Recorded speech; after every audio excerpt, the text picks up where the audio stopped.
Hey, Warp Hugs. So, we are gradually getting unpacked. We returned to the U-Haul today. It has been a very rough few days for me. And I mean a very, very rough few days. Um, I'm learning a little bit more about my setup and how I want to get things done. I have this light here. I'm probably going to get another light put right over there, or I might move this one. I'm not quite sure yet, guys. I'm not quite sure yet. I do know I'm going to be putting in a blanket over there until we get that wall done out, and I'm thinking of repainting back behind me, especially this. I really like this. But it has been a very, very interesting few days. It has been a very interesting few days as far as getting stuff unpacked. That's going to take quite a long time. In fact, the entire area over there, when I get my GoPro unpacked, I'm going to do a house tour and let you guys see exactly how little furniture I have and exactly how many boxes I have. Because God, I have a lot of boxes. But wow, it is going to be a whole just event. I'm going to be here on Saturday getting caught up with everything. I'm going to have a chance to do quite a lot on Saturday. I'm really looking forward to it.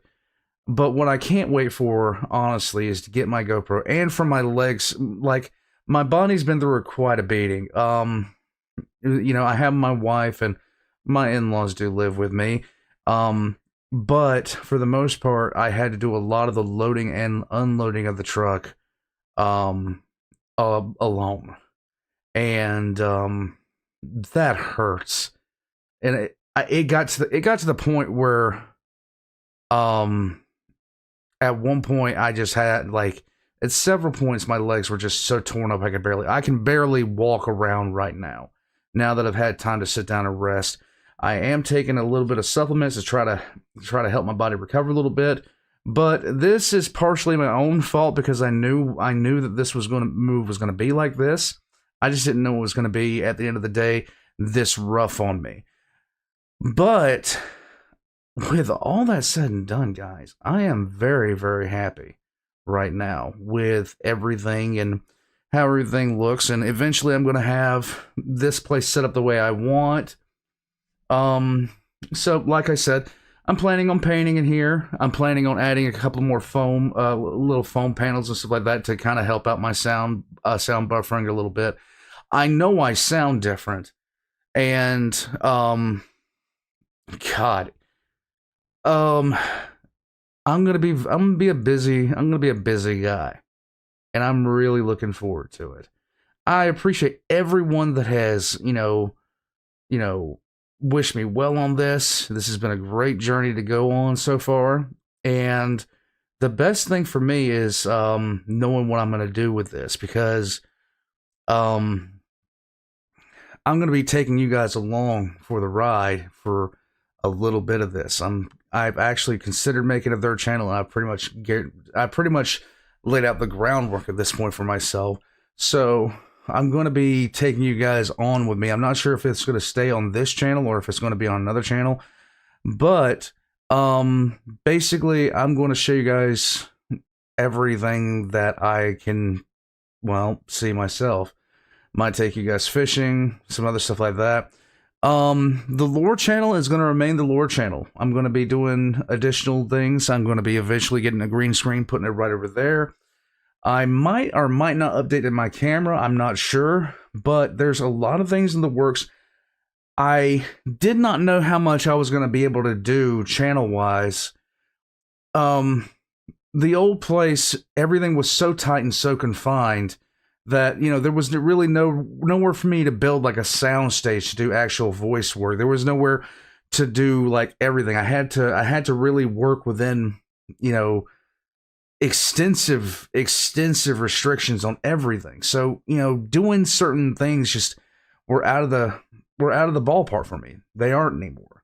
So, in the next coming weeks, I'm going to be very interested to see what I'm able to do. And I can't wait to basically do more. I'm really excited. And I got you guys to thank for that, Warpugs. So thank you to everybody. If this is your first time ever seeing me, hi. Enough of me chit-chatting and like bloviating about everything. You guys are here to see PancreasNoWork. You guys are here to see Mannfred von Carstein. Now, Mannfred von Carstein, oh my god. I will. There's a lot to be said about this guy.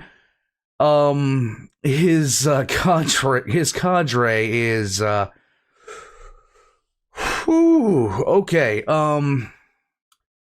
Guys, Pancreas is going to explain all this, but I'm not a big Warhammer Fantasy fan, but even I know about the Carsteins. Pretty much some of the worst.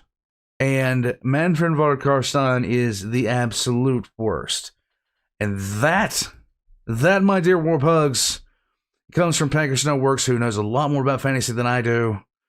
So I'm guessing he's like the Herman von Strab of this universe. Warpugs, we're going to jump into this.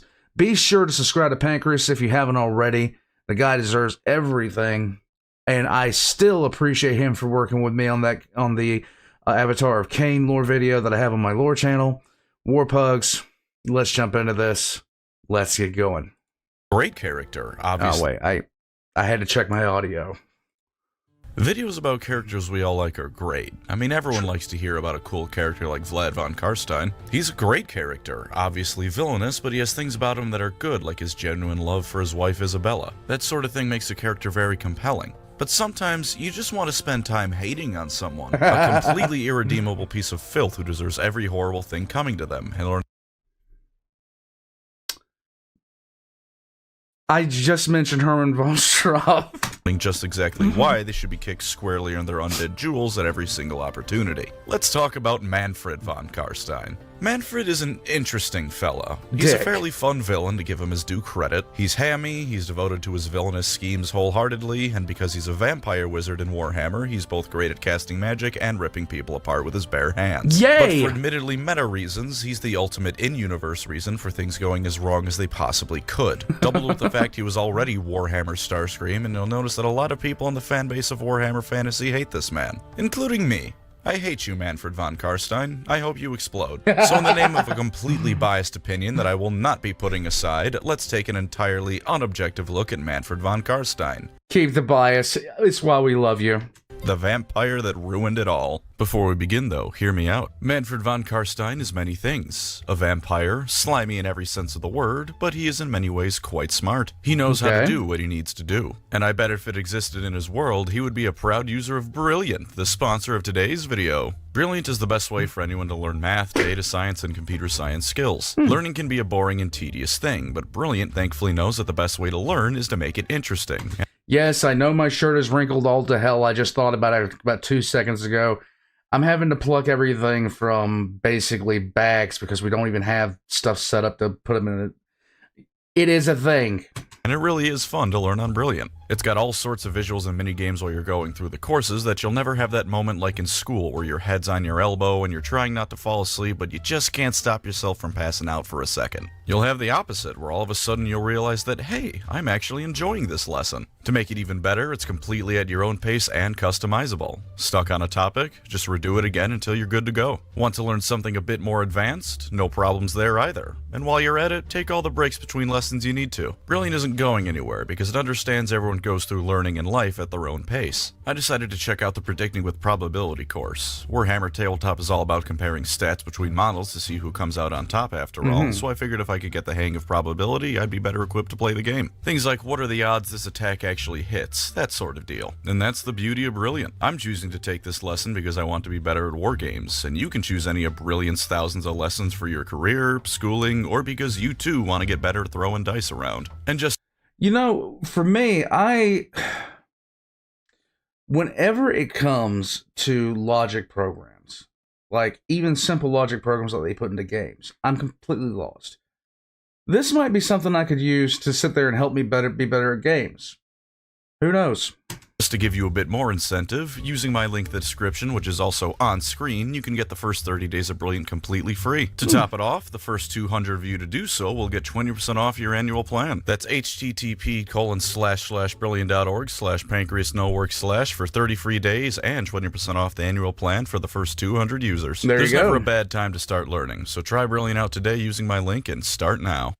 Now then, Manlet von Cumrag. Mannfred von Carstein is, as you could probably guess from the name, a vampire of the von Carstein bloodline of vampires in Warhammer. Yeah. While nowhere near as long as Cetra's, he does have a few titles to his name. They are Master of the Black Arts, which I'm sure Nagash would love to take issue with, Lord of Sylvania, which Vlad probably takes issue with, True Inheritor of the line of Vashanesh, which Vlad definitely takes issue with because that was his original name and there's no way Vlad's happy with this little shitboot, the Pale Count, which, yeah, fair, and finally, he who is destined to unite all the realms of man under his rightful sovereignty, which everyone takes issue with. Are you feeling the bias yet? Prior to him becoming a vampire, the most solid thing we have on him is that he was a prince. His vampiric origin story has two potential beginnings, one of which is a lot simpler, but the other of which is of arguable canonicity. The first is that he was just the first vampire Vlad sired, and they traveled the world for a bit before separating. The second is that his name used to be Khalid al-Muntasir, an assistant to Neferata.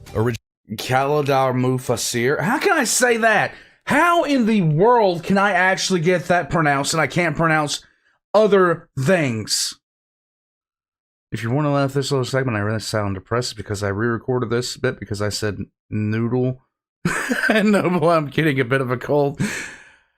Yeah. Originally the child of a Proto-Arabian noble, he and his younger sister Anmar were turned into vampires by Neferata in exchange for the classic evil bad guy stuff, like promises of power and whatnot. Neferata got into a fight with Usharan, Khalid tried to stage a coup against her, but accidentally got his sister killed in the process, and then as punishment Neferata forced him to watch his sister's body decompose.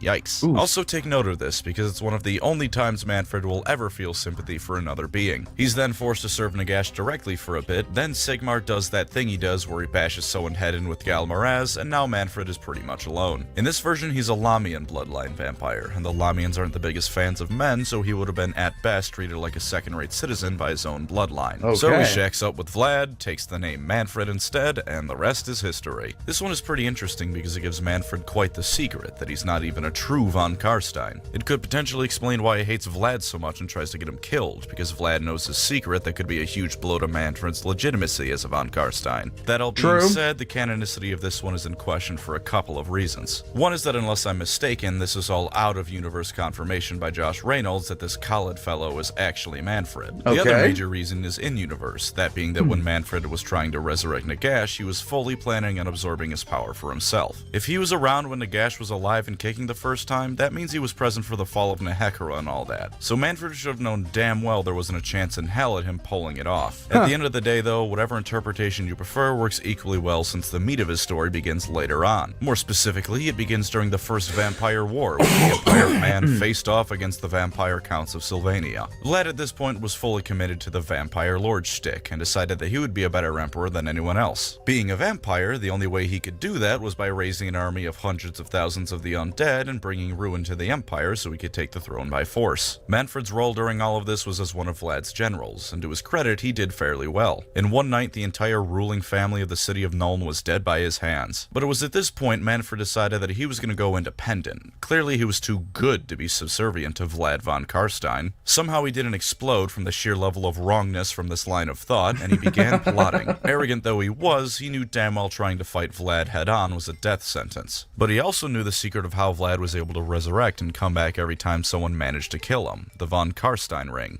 His plan was simple. He informed the Grand Theogenist, aka the Pope of Sigmar, about Vlad's weakness, who then strong-armed the thief Felix Mann into stealing it off of Vlad while he slept. In full transparency, I was originally going to make fun of Mannfred for not just doing it himself, but then realized that vampires all kinda have to sleep at the same time. At first glance, it's like, Mannfred, just stay up an extra hour, pound back a monster energy or something, but the sun is a hard counter to that strategy, so good job instead, Mannfred. Anyways, this Felix Mann was apparently Skyrim's stealth build levels of sneaky, so he got the ring off of Vlad, and when Vlad awoke, he went absolutely berserk. In his rage, he ordered his entire army to storm Altdorf. Since I will inevitably talk about Vladdy Daddy later, the short of it is that Vlad nearly won, but between getting staked through the heart and the Sigmar Pope jumping on top of him and pinning him there, he finally died for good this time. Felix, no not that one, realized that with the Pope dead, no one would believe him when he said he was promised enough land and money to live comfortably for the rest of his life because he stole something. There was no written agreement, just a verbal one between the two. So he took off with the von Carstein ring alongside a book of Nagash he stole from Mannfred. Mannfred naturally wasn't having any of this tomfoolery because the books of Nagash are magical cheat codes for people without moral codes. So he tracked Felix down, took back the book and Vlad's ring, cut off Felix's hands and left. So far,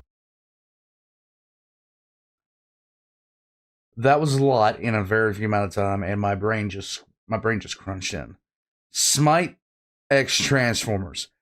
No. Or up to 2 potential betrayals, one of which was him betraying someone for absolutely no reason other than his own ego, and astonishingly, one case where Mannfred was the one betrayed first. I have no doubt in my mind that Felix would have eventually been killed by Mannfred for a quick laugh, but Mannfred didn't actually betray first this time, so good on him, I guess. After that, he goes back to Nuln, kills what's left of the royal family there because he had nothing better to do and it was a way to pass the time, and started studying the book of Nagash he had. Realizing that not only did this book contain more knowledge than he could have dreamed of, but there were 8 more of the damn things, as well as God only knows how many other sites of necromantic power for him to pilfer, he goes on a sort of pilgrimage around the world. Oh, yay. He leaves a witch hunter turned vampire in the court of Conrad von Carstein, who is exactly as insane as the name Conrad usually implies in Warhammer, and sets off on his decades-long gap year. He also threatened his vampire assistant when he asked the completely innocuous question of why he didn't just kill Conrad, because Mannfred has exactly one state of being, and that state is being a cunt. In the meantime, Conrad ate every vampire that even slightly criticized him, sparked a slight diplomatic incident known as the Second Vampire War, and then died. Mannfred traveled to such places as Castle Drachenfels, a place famous for ruining the good times you might have had while playing Vermintide 2, Lamia, since it was the origin of vampires and everyone has to steal things from the Tomb Kings at least once to be taken seriously, True. and Nagash Azar, where he made deals with creatures supposedly too unspeakable to name. But to give a spoiler, I think we can figure out the name of at least one of those creatures in Nagash Azar. All throughout this time, his knowledge and magical power were growing to greater and greater heights. It came to a point that while Vlad may have been stronger than him, Mannfred was undoubtedly the greatest spellcaster the von Carsteins had ever seen. Conrad was also a contender for some sort of first place position, I'm sure. The von Carstein most likely to eat babies or something. I don't know. But that doesn't matter. Considering, yeah. Guys, if you're a fantasy fan and you don't know too much about Conrad Kurz, oh my god, buckle up, Buttercup. It gets raw, it gets real fast. Because as I said, Conrad is now very dead, leaving Mannfred as the only true contender for the von Carstein throne. He even looks like a douchebag, does he not? This guy is the guy that you sit there and see leering at you from the side of like a Prius or something. This look just says I'm about to be registered as an offender in some regard. This was the true reason he hadn't just outright killed Conrad. When you kill the king to take his place, that opens up any schmuck with an ego and a sword to do the same to you. But because Conrad had killed so many other vampires and hadn't died directly to Mannfred, that ensured Mannfred not only could head the von Carsteins with legitimacy, but also that anyone who tried to oppose him was probably already dead. It's amazing how even when he's not technically betraying anyone, it still really feels like he's betraying them. Of course, in saying that, he also invited any possible competitors he had to Castle Drachenhof and had them. You never watched Game of Thrones? Pancreas, you've never watched Game of Thrones? I love that last part. That's okay. That is perfectly fine, my guy. Killed under a flag of truce. There it is. You just couldn't quite shake the old instincts, could you, Mannfred? He also mixed their ashes with cursed iron and turned it into a snazzy new set of armor for himself. At least he knows how to recycle. He was throughout this still pursuing the arcane arts, adding his own findings to the evil library of evil necromancy under Castle Drachenhof. This will become relevant later when a certain human and dwarf stumble their way towards the castle on various different occasions, but for now Mannfred has to regrow the power base he burned to the ground in the process of taking it over. He started looking for new members to join his forces, finding finding vampires and necromancers from across the world and convincing them one way or another to join up with him. He was quite slimy with it, oftentimes bribing them, promising them power, or flattering them, but sometimes he would just make them bend the knee by force. One of these people was Herman. Herman continues to not at all be important to anyone's story in Warhammer, but I've seen too many videos of him recreating World War Z and Total War to not at least give him a shout out. He made no overt moves against the Empire throughout this time, though. Everyone outside of Sylvania thought that with Conrad's death, the threat was finally over, and he was happy to let them keep thinking that until he was ready. With his power base of necromancers and vampires secured, it was time for Phase 2. He had his commanders, now he just needed the army.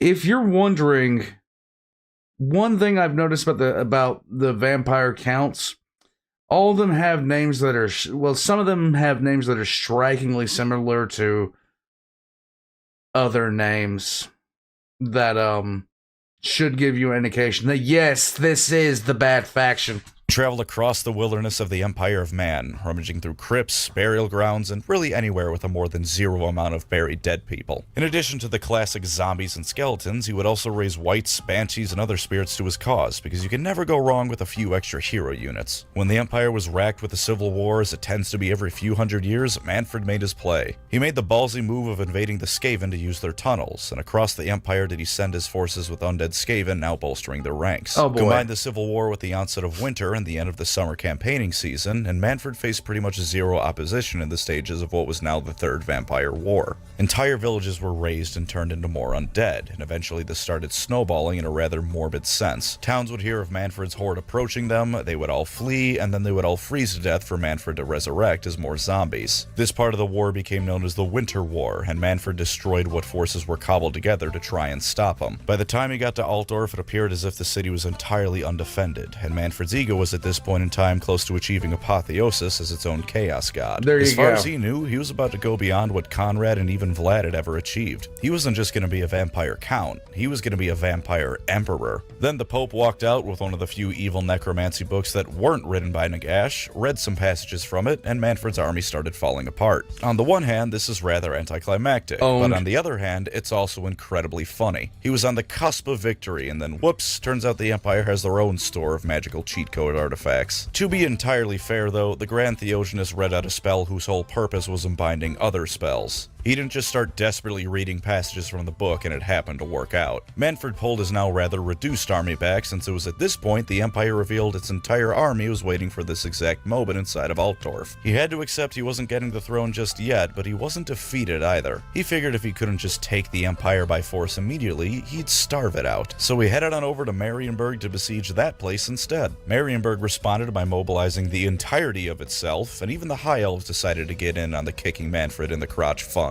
The High Elven mage detected Nagash's foul spirits skulking about Mannfred and subtly guiding him, so they figured they better show the humans how to handle such things. While no one had any mass counterspells to cuck him out of an entire army this time around, this was balanced out by the fact that he couldn't get inside of Marienburg in time to fortify against the forces of the entire Empire, which were hot on his ass. So he left Marienburg, and what followed this second defeat is a long-as-hell game of cat and mouse where both sides took turns for who was who. The Empire would butcher Mannfred's army, but Mannfred would escape and raise more troops. Mannfred would defeat an Empire army, and then an even bigger one would descend on him and kill his necromancers and vampires. On two separate occasions, he was forced to retreat back to Sylvania, and eventually the Empire came together as a whole and formed one grand alliance to give him the final kick in the taint needed to put him down. Sensing there was an opportunity to assault Mannfred von Carstein, the dwarfs also joined in on the fun and assisted the Empire in the invasion of Sylvania. While Mannfred's undead hordes were still larger than the forces of man and dwarf, they were nonetheless no match for the sheer level of hatred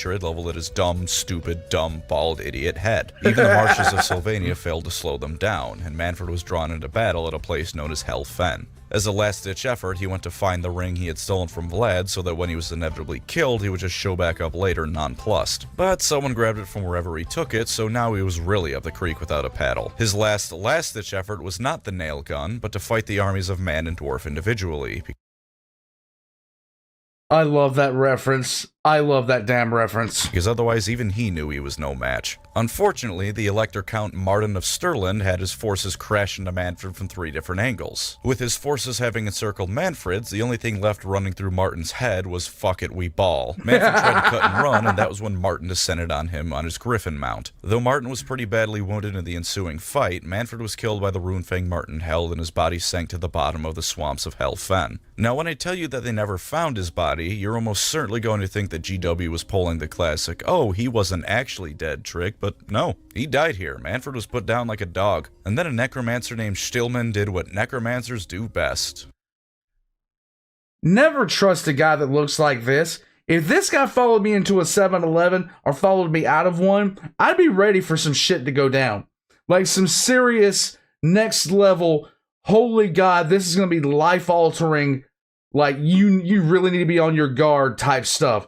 This dude looks like every meth head's grandfather, crackhead's son, multiplied by 7,000, okay? Like, damn, okay. Metal with powers beyond their comprehension and ability to control. Yeah, raising corpses is what they do best, but that's, the metaphorical bet. Fuck you. Stillman didn't have much going for him, aside from his go-getter attitude. He wanted to bring back Mannfred to usher in another age of darkness, yada yada yada. He kidnapped an innkeeper's daughter because blah blah blah, sacrifice a virgin to bring back an evil monster, and then a hunting party killed him before he could finish the ritual. Right. Unfortunately for the world at large, Stillman was also a virgin, and the ritual evidently just needed a virgin. The whole fair maiden part was just an assumption he made. Because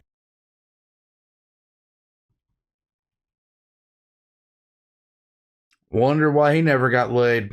Because he wasn't burned or taken away from Mannfred's corpse, the blood that dripped into the body was enough to complete the ritual and bring Mannfred back. Now, once again, I bet I know what you're thinking. This story is going to end with the entire party of hunters getting obliterated while Mannfred laughs maniacally into the end credits. But no, because while some of the people in this story absolutely bit the dust during the course of it, 2 of the people present for this were none other than Gotrek and Felix. Mannfred woke up, took one look at the pair and realized he was in a Gotrek and Felix story, and just took off running as fast as he could. Gotrek even tried to taunt him, and Mannfred was like, "I'm good, thanks. I choose unlife." And funnily enough, this isn't even his only run-in with Gotrek and Felix. In another story, the pair discovered that Mr. Gurnison, there has been a second vampire resurrection ritual, this time to bring back Vlad von Carstein. To top it off, they planned on using Felix as a sacrifice to bring him back. Oh no, he can't kill Felix. We got at least 4 more books out of him. Mannfred, meanwhile, was going to be the undead vessel for Vlad's spirit to inhabit. Gotrek naturally interrupts this because anyone trying to harm Felix by this point of their story is going to be swiftly reduced to past tense, but Mannfred actually got in on this too on account of absolutely hating Vlad. The ritual only half succeeded, and a Vargulf was created that kinda sorta was Vlad, but not really, and then Mannfred, Gotrek, and Felix all team up to kill it. Then Gotrek tries to kill Mannfred, who once again dips and runs. Again, can't blame the guy for running from Gotrek as fast as he can. Also,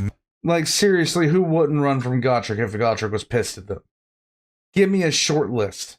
Give me a few names. Major props to him, seriously. The dude survived 2 separate run-ins with Gotrek and Felix. Greater demons can't say that. Before we get to the end times, he was also working with one of Nagash's former lieutenants, known only as the Dread King. Unfortunately, they made the mistake of kidnapping a noblewoman who turned out to be Karl Franz's cousin, so an army of mercenaries with an oath to protect her promptly put a stop to that. The Dread King died, everyone involved thought Mannfred died too, but this time no, Mannfred was not actually dead. Mannfred continued on being an evil vampire and at some point started working directly on bringing back Nagash. He kidnapped Aliathra, the daughter of Alariel the Everqueen and Tyrion, had her unkidnapped by a massive army of elves with Tyrion leading them and a second massive army of dwarfs led by Thorgrim, then re-kidnapped her during that fight. Poor Aliathra. End times now, and Mannfred has quite the important role in ruining absolutely everything. Balthasar Gelt put up the massive wall of faith around Sylvania, completely isolating it from the world. This put a bit of a cramp on Mannfred's plans, but Ark in the Black was also working on bringing back Nagash, so they worked together to get all the ingredients needed to perform the ritual.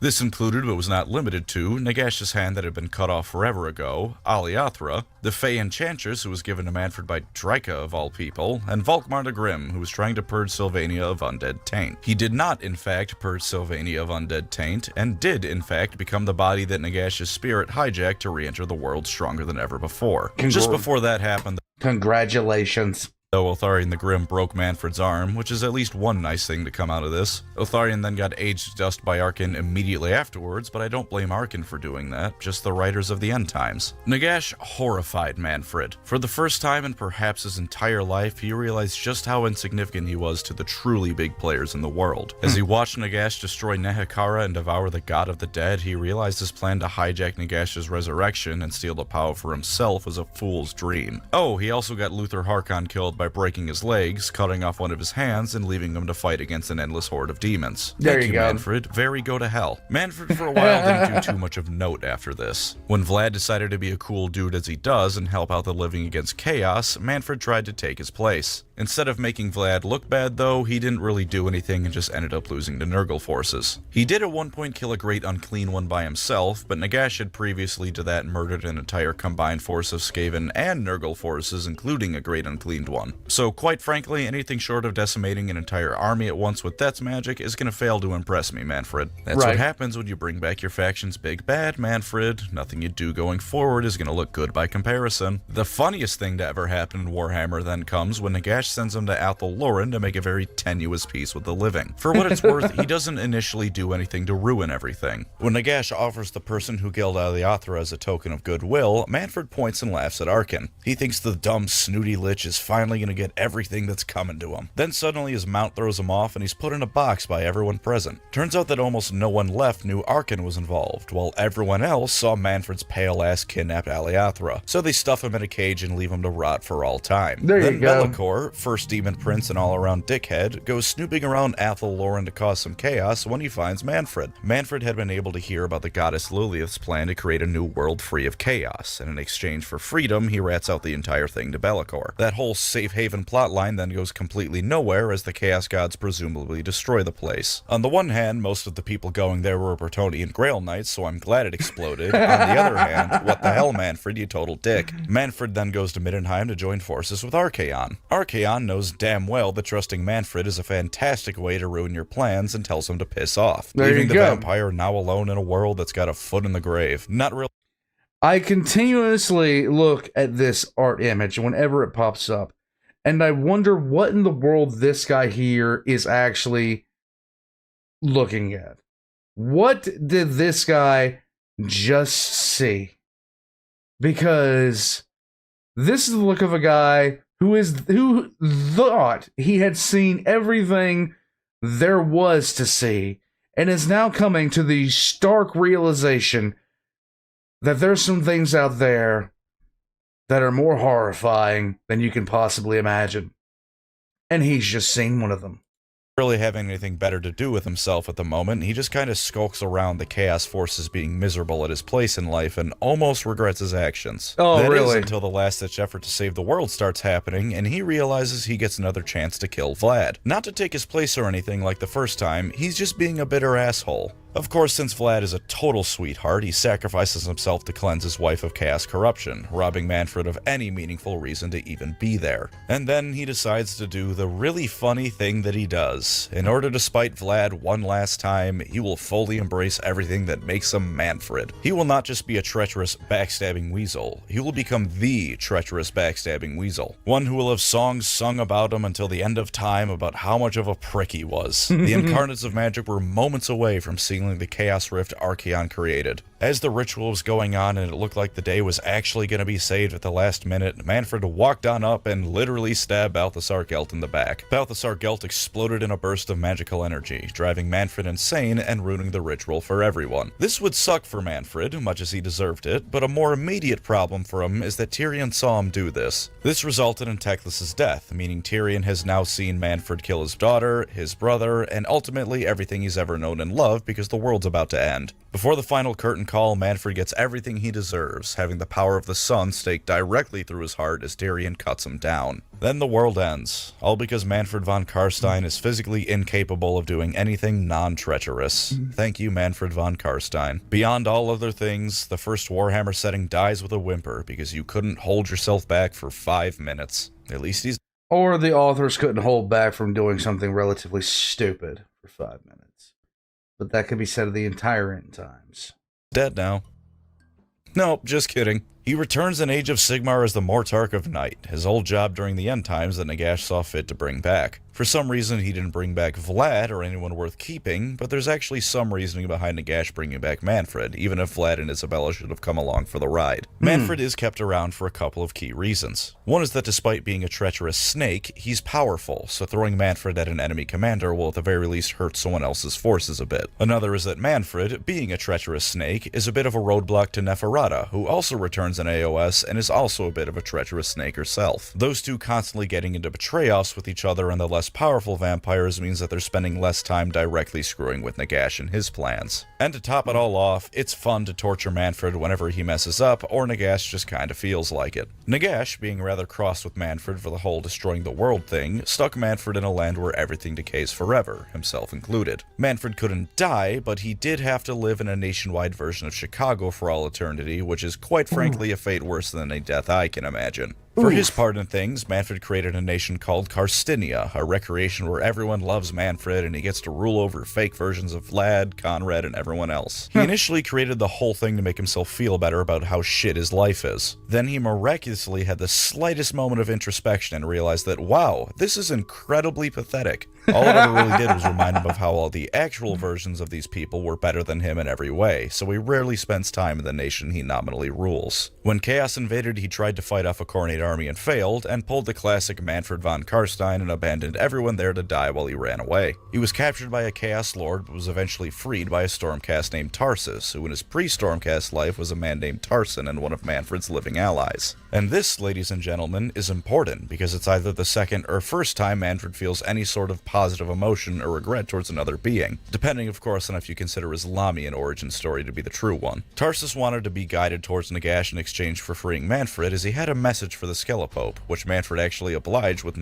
the Skelepope. I love it. No funny business. Of course, Nagash is a big fan of the Skaven practice of shooting the messenger, and when Nagash captured the Stormcast, Mannfred fled, though not after Tarsus tells him that he doesn't actually hold Mannfred's treachery against him. Mannfred shockingly felt guilty about what he had done to Tarsus, and pleaded with Nagash to let him go. Even more shockingly, Nagash agreed, saying he was done with Tarsus and let his soul go. For the first time I think I'll ever say this, Mannfred von Carstein did a good deed there. At some point he also met Balthasar Geld, now reborn as Balthasarum, and while they didn't quite recognize each other, they both did feel a sense of deja vu. I don't believe it was stated whether or not Balthasar also felt an inexplicable urge to slam Mannfred's head between a doorframe, but I imagine he did. As for his I wonder if he felt a pain in his back, like his ribs sticking or something like that, maybe?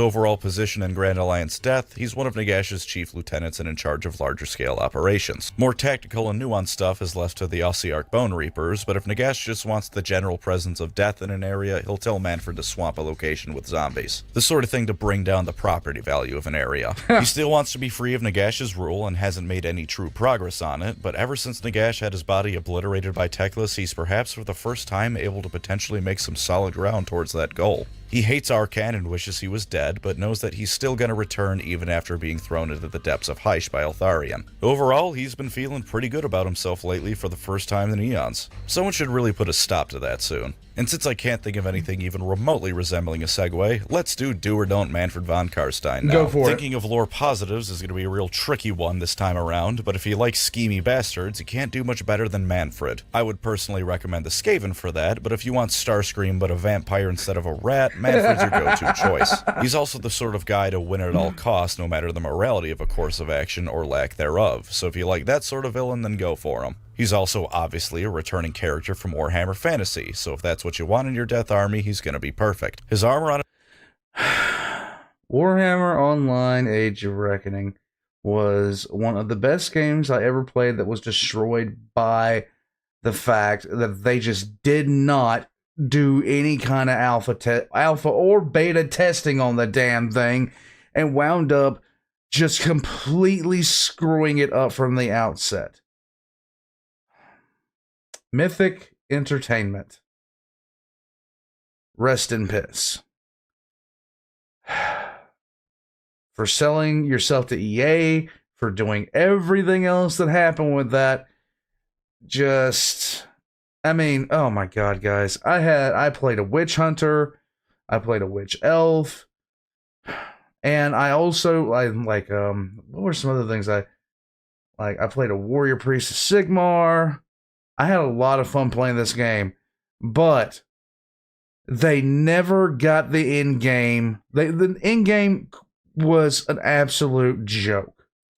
On his war scroll is even called the Armor of Tempelhof, so he's still rocking that iron armor he made from his dead friends way back when. Mannfred's also a reasonably proactive character. He's always being proactive in the worst possible ways, but Mannfred has never been afraid to get out there and do his best, even when he really shouldn't. If you prefer your armies to be the ones going out and making the first move, then Mannfred is definitely the guy for you. The moment he learned of Nagash and Arkan's defeat by the Lumineth, he annexed some of Neferata's territory into his own. He's gonna rock the boat no matter how many holes it has in it. I'm done saying nice things about Mannfred as a character now, so let's move on to his tabletop stuff. Unsurprisingly, the best wizard of the von Carsteins is a pretty decent spellcasting choice to have on the battlefield. He always comes with the spell Wind of Death and can cast 2 spells as well as unbind 2 spells a turn. He's certainly not the best spellcaster in the setting, but he's not bad at it. He's also pretty good in melee, surprisingly enough for a wizard. Of course, he's mounted on an undead bone golem thing, which probably helps. He's got a whole bevy of melee attacks to use, and those spirits on his model actually help with those ghostly dagger attacks on the war scroll, which is nice, even if those attacks themselves aren't anything to write home about. When he kills something with his rather unfortunately named Geistvor sword, he can buff nearby units to give him an extra attack. The attacks the sword inflicts need to be accounted for last, so you can't open with the sword to get the buffs, but if you toss him at a unit of, say, clan rats, he'll probably get the buff off. He can also fly, starts with 16 inches of movement, and can charge instead of just making d6 inches when he's given the redeploy command. This makes him pretty phenomenal at picking off weaker units and characters, though anything stronger than him or even in the same point cost category could likely give him some trouble. And lastly, for the positives, his model.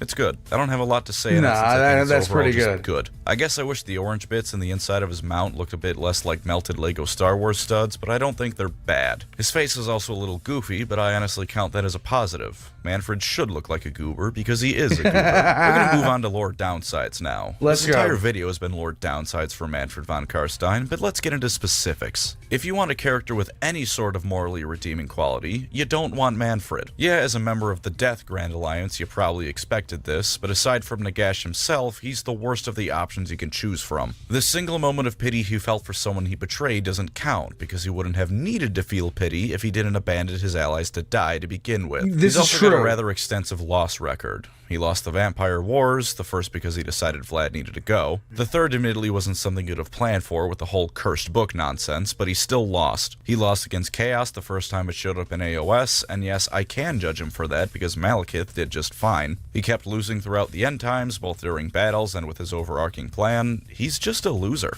And of course, speaking of, the end times. He blew up the world. He made everything go wrong. He caused the original backup world to be destroyed. He brought back Nagash, which destroyed the Tomb Kings. Fun fact, while Nagash was ripping Nehekara a new asshole, Mannfred said that if he had sided with Cetra, they might have taken on not only Nagash, but the forces of Chaos too. And either way, you can blame him for there being no more Tomb King minis around. And of course, he stabbed Balthasar Gelt in the back and caused Warhammer Fantasy to die. Even if you're only into Age of Sigmar and don't give a damn about fantasy, you gotta admit there's something off-putting about making your general be the guy who messed up so bad the previous world ended. As for tabletop cons, he's not too bad, honestly. With a 3-up save and 14 wounds, he's reasonably takey against chaff, but hard-hitting units or artillery can ruin his day. He can regenerate up to 6 wounds when he fights, but if your opponent decides to point every single cannon they have at him, he's probably not going to make it very long. The monster keyword also means that anything that particularly targets monsters is going to give him a real bad day, same with the fly ability. Add into the account his degrading stat line, and Mannfred is going to get worse as the fight goes on unless he's causing enough damage to regenerate every time he's hurt. His price is probably the worst thing about him. Not as a purchase, at $85 we've certainly seen worse values from GW, but on the tabletop. 400 points even, which is pretty substantial and comes with the usual caveats. Smaller games just won't have Mannfred, and larger games, losing him before he makes his points back can cripple you. Use him well to wipe away weaker units or characters, and keep him away from someone like Archaon or Eltharion. Dedicated powerhouses in either magic or melee can put him down, so you'd best use him wisely. And that's Mannfred von Carstein. A piece of garbage, I hate him, I hope he explodes, thanks for coming. If you're wondering how he plays in Total War, I actually have very simple advice for that. Download the Nagash mod instead. That way you can recruit Mannfred without having to rely on Mannfred. Good times. Thank you as always to my wonderful channel members. You are the treachery to my Mannfred von Carstein, getting me everywhere I need to be. If you'd like to support the channel, feel free to subscribe or become a member. Either way, thank you for watching and take care out there. definitely, if you have not subscribed to PancreasNoWorks, highest recommendation. 100%, guys. He is awesome at what he does. And he's a great guy, too. He really is. Here we go. You know what I hope the old world brings? Just a special segment of every single named character lining up to kick Mannfred square in the balls. Give him a special feature that says if you choose to have your enemy's general fight him, on a 6 to wound, they kick him square in the nuts and he explodes. Make an entire non-canon timeline where everyone comes together out of sheer shared hatred for Mannfred. Yep, that is...